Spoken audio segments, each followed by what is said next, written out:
네, 오늘은 출애굽기 7장 8절에서 13절 말씀입니다. 출애굽기 7장 8절에서 13절 말씀 교독하도록 하겠습니다. 출애굽기 7장 8절 말씀입니다. 여호와께서 모세와 아론에게 말씀하여 이르시되 바로가 너희에게 이르기를 너희는 이적을 보이라 하거든 너는 아론에게 말하기를 너의 지팡이를 들어서 바로 앞에 던지라 하라. 그것이 뱀이 되리라. 모세와 아론이 바로에게 가서 여호와께서 명령하신 대로 행하여 아론이 바로와 그의 신하 앞에서 지팡이를 던지니 뱀이 된지라. 바로도 현인들과 마술사들을 부르매 그 애굽 요술사들도 그들의 요술로 그와 같이 행하되 각 사람이 지팡이를 던짐에 뱀이 되었으나 아론의 지팡이가 그들의 지팡이를 삼키니라. 13절 같이 읽겠습니다. 그러나 바로의 마음이 완악하여 그들의 말을 듣지 아니하니 여호와의 말씀과 같더라. 할렐루야. 하나님께서 우리를 말씀을 듣고 구원을 확신하는 자리로 우리를 부르셨습니다. 오늘은 죄인임을 고백해야 되는 이유라는 제목으로 하나님의 말씀을 나눌 때 참으로 놀라운 복음의 말씀으로 구원을 확신하는 복된 시간 되시길 주님의 이름으로 축원합니다. 출애굽기 7장 8절에 보니까 여호와께서 모세와 아론에게 말씀하여 이르시되라고 써 있습니다. 본문은 여호와께서 모세와 아론에게 앞으로 바로 앞에서 무엇을 어떻게 해야 될지 구체적으로 상세하게 알려주시는 말씀입니다. 이는 애굽 사람 앞에서 나타난 이 사람이 모세와 아론이지만 실체는 역사의 주관자이신 그 하나님께서 자신의 종들을 통해 그 뜻을 이루어 가신다라는 것을 말씀을 통해 알 수 있다라는 거죠. 그럼 여러분, 본문에서 하나님께서 모세와 아론을 통해 분명하게 말씀하고 싶은 그 뜻은 무엇일까요? 출애굽기 7장 9절에서 10절에 보니까 너희는 이적을 보이라 하거든 너는 아론에게 말하기를 너의 지팡이를 들어서 바로 앞에 던지라. 그것이 뱀이 되리라. 이후에 그 신하 앞에 지팡이를 던지니 뱀이 된지라 라고 되어 있습니다. 9절에 보니까 너희는 이적을 보이라 라고 되어 있죠. 근데 이게 원어를 봤더니요, 원어에는 뭐냐면 너희를 위하여 이적을 보이라 라고 그랬어요. 그러니까 아론과 모세 성도를 위해서 이적을 보이라라고 한 거죠. 이는 너희를 위해 이적을 보이거나 행하라는 이 말씀은 그 이적을 통해 그렇게 이적을 행하고 있는 그 지금 성도를 대표하는 모세와 아론의 존재를 입증하라라는 뜻입니다.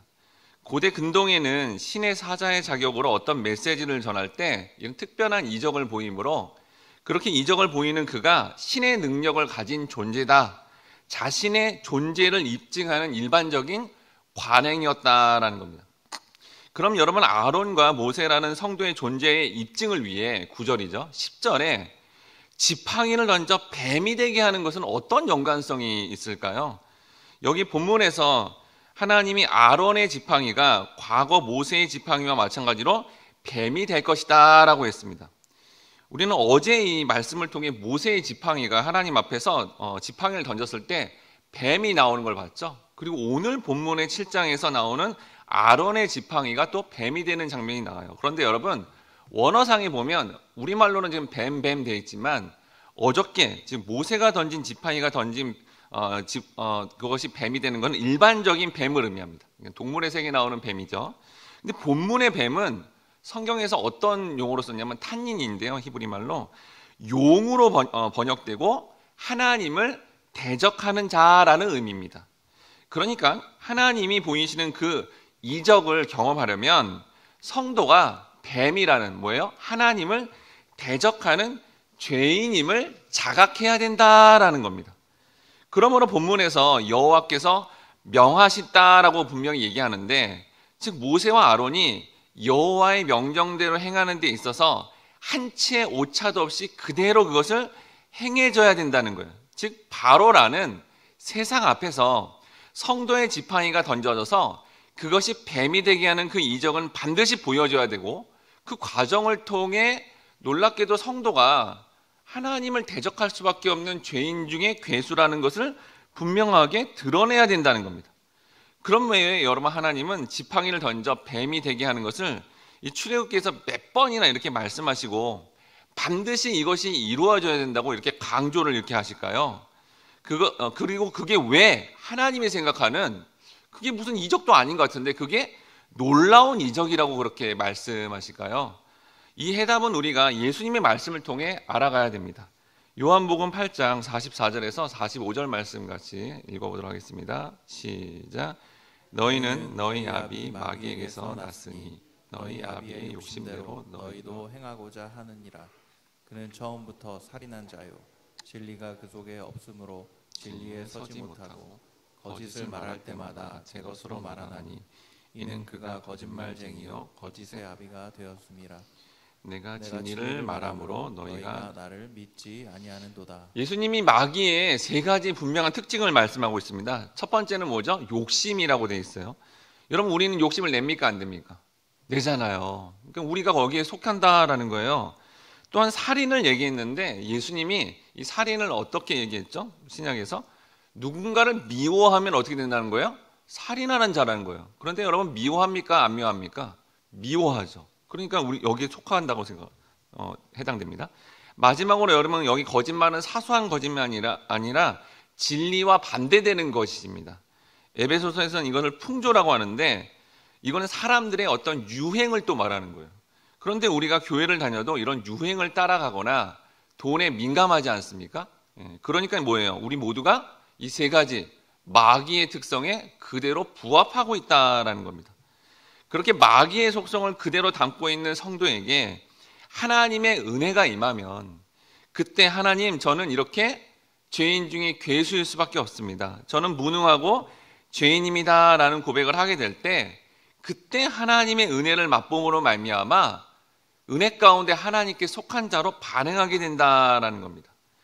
진리를 받아들이고 그 진리를 믿게 된다는 것은 우리가 자꾸자꾸 아무것도 아닌 존재이고 이 땅을 살아갈 때 이렇게 내가 죄를 양산할 수밖에 없는 죄인이구나라는 것을 하나님 앞에 인정하게 된다라는 거예요.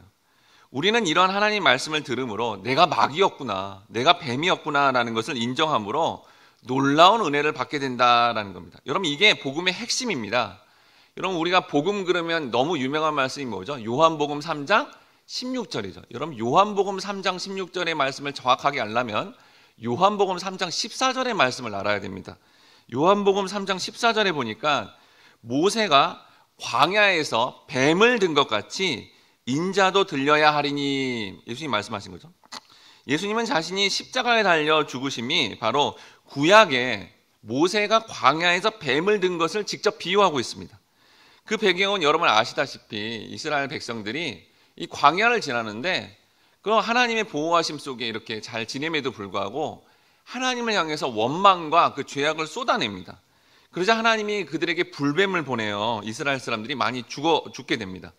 그러자 이스라엘 백성들이 모세에게 와서 간청하며 우리를 살려달라고 하니까 하나님이 그때 그 이스라엘 백성을 살리는 방법으로 노수로 만든 뱀을 만들어 장대에 높이 달고 뱀에 물린 자에게 그 뱀을 쳐다보도록 했습니다.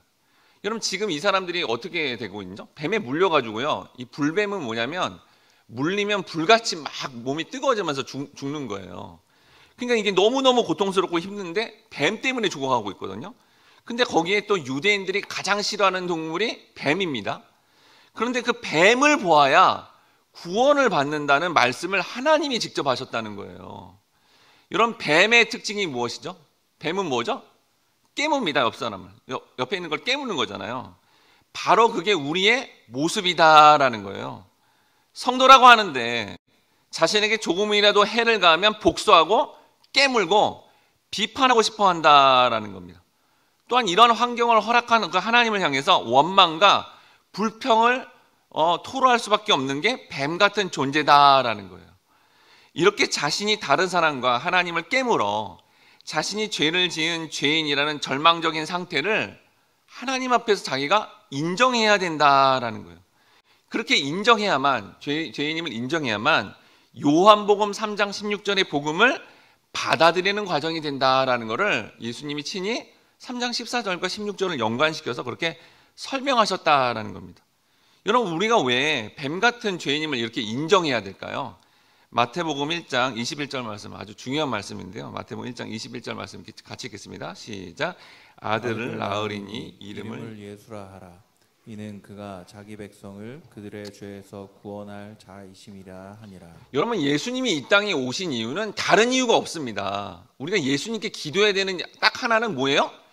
죄에서 구원하는 거죠. 그런데 여러분, 자신이 죄인이라고 인정하지 않으면 구원할 수가 없는 거예요. 여러분, 병원에 갔는데 환자가 자기 이 환부, 자기 병을 드러내야지 의사가 그걸 고칠 거 아닙니까? 그러니까 자기의 존재를 인정하지 않으면, 자기가 죄인이라고 고백해야 그때 놀라운 구원의 은혜가 임하게 된다는 겁니다. 즉, 하나님의 은혜로 성도가 자신이 죄인임을 인정할 때 그때 문제를 해결하시는 예수님을 온전히 만나게 되고, 우리는 그 과정을 통해 구원의 감격이 가지면서 영생을 얻은 자로서 거듭나게 된다라는 겁니다. 여러분, 이게 쉬운 과정이 아닙니다. 그런데 세상의 대부분의 사람들은 이런 자신의 죄를 절대로 인정하지 않는다는 거예요. 본문의 출애굽기 7장 12, 13절에 보니까 각 사람이 지팡이를 던짐에 뱀이 되었으나 아론의 지팡이가 그들의 지팡이를 삼키니라. 그러나 바로의 마음이 완악하여 그들의 말을 듣지 아니하니 여호와의 말씀과 같더라라고 했습니다. 바로는 모세와 아론이 행한 이적을 보고 그걸 하찮게 여겼습니다. 자신의 주변에 이런 그런 술객들로 하여금 지팡이를 던져 똑같이 뱀이 되게 하면서 전혀 그거를 받아들이지 않았다는 거죠. 그런데 놀랍게도 그때 아론의 지팡이가 변한 뱀이 술객들이 지팡이가 변한 뱀들을 삼켜버렸다라고 합니다. 여기 여러분, 삼키다라는 것은 성경에 이 단어가 하나님의 심판과 연관되어서 쓰고 있다는 겁니다. 그러니까 하나님의 심판과 연관되어 있다는 거죠. 그 하나님을 대적하는 이스라엘 자손을 추격하던 애국 군대를 홍해가 삼켰다라고 동일하게 표현합니다. 또한 하나님이 세우신 모세와 아론을 대적하는 이 고라 무리들을 땅이 입을 벌려 삼켰다라고 쓰였다는 거예요. 그러므로 아론의 지팡이가 애굽의 술객들의 지팡이를 삼켰다는 것은 단순히 하나님의 능력이 애굽의 신들보다 뛰어나다라는 걸 의미하는 게 아니라 바로 바로의 왕권과 그 신들의 존재가 하나님의 심판으로 말미암아 그들이 영원한 멸망을 받을 것이다라고 분명하게 말씀하고 있다라는 겁니다.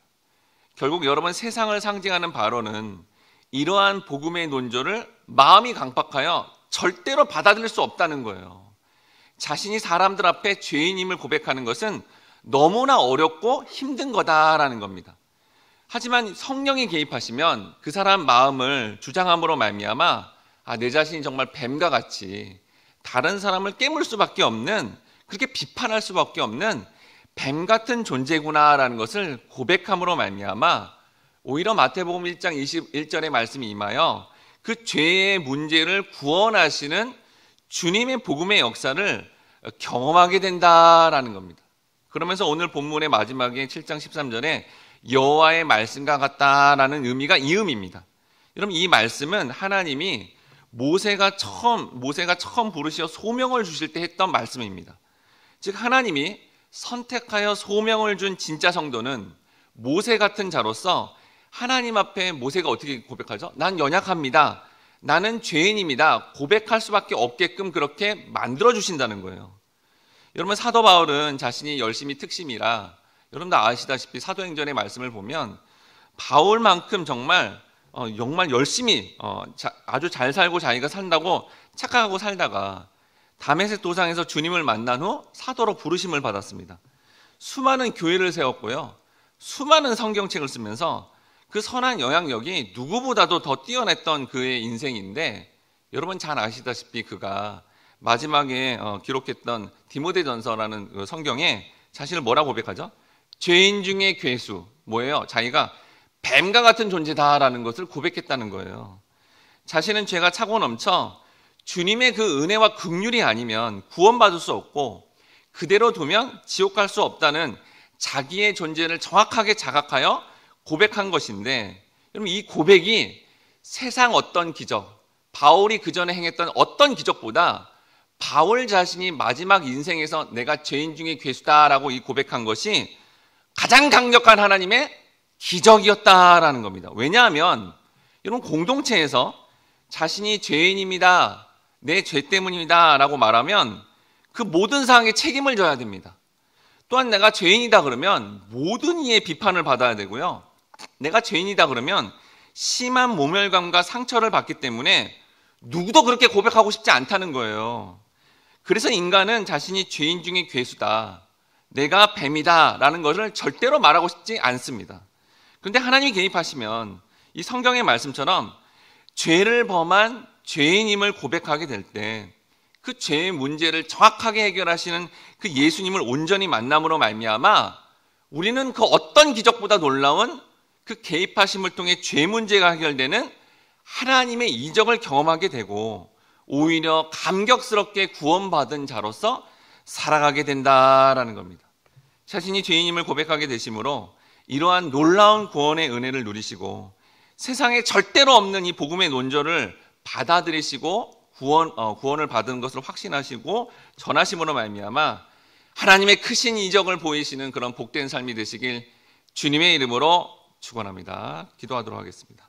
사랑하는 주님 감사합니다. 우리 모두는 정말 죄인임을, 자신이 뱀임을 고백하기 싫어합니다. 하지만 하나님이 우리의 삶에 개입하시면 하나님 앞에, 사람들 앞에 내가 죄인 중에 괴수이다라는 거 고백하면 그 죄 문제를 정확하게 해결하시는 예수님을 온전히 만남으로 말미암아 구원의 감격으로 살아간다는 이 복음의 논조를 우리가 확실하게 믿음으로 이 놀라운 하나님의 크신 이적을 주변의 사람들에게 드러내는 복된 인생이 될 수 있도록 인도해 주옵소서.